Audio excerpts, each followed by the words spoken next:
Les conséquences pour nous éleveurs, c'est une tendance à faire baisser les prix. Les pays exportateurs, on est la Nouvelle-Zélande, qui ont des troupeaux de 30 000 ovins, avec très peu de charges. C'est-à-dire la Nouvelle-Zélande a une pluviométrie régulière avec une température de 20-25 degrés.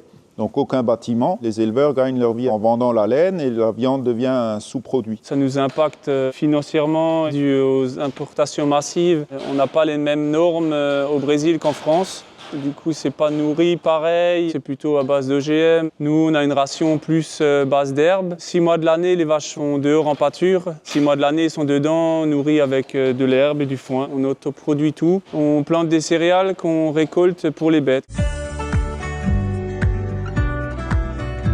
Nous, en AMAP, on est à 250 € l'agneau, 125 € le demi-agneau. Ça équivalait à 15,50 €, 16 € le kilo sur le panier de 2023. On est en bio depuis 2011 et nos agneaux, ils ont en moyenne entre 8 et 10 mois. En grande surface, c'est généralement de l'agneau de bergerie. Il a 4 mois et il n'a jamais vu l'herbe. Il n'y a pas trop d'écart entre le conventionnel et le bio. C'est dû, je pense, à une surproduction en bio par rapport aux années précédentes.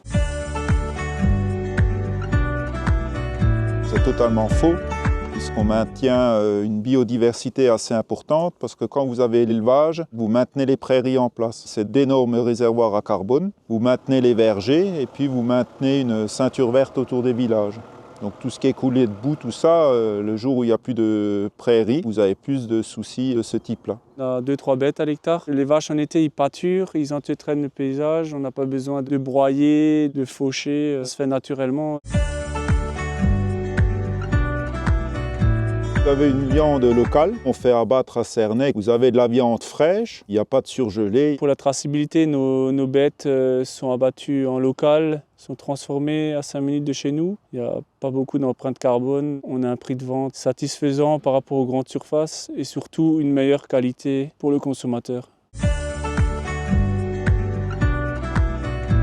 De parler aux consommateurs, de dire aux consommateurs d'où vient la viande, la qualité de la viande. Ça fait depuis 2008 qu'on livre. Pour nous, c'est déjà le relationnel. On est en contact direct avec le consommateur. L'autre avantage en AMAP, l'apport de trésorerie, qu'il y a aussi, c'est que la viande est ultra fraîche, puisqu'on emmène à l'abattoir uniquement ce qui est réservé.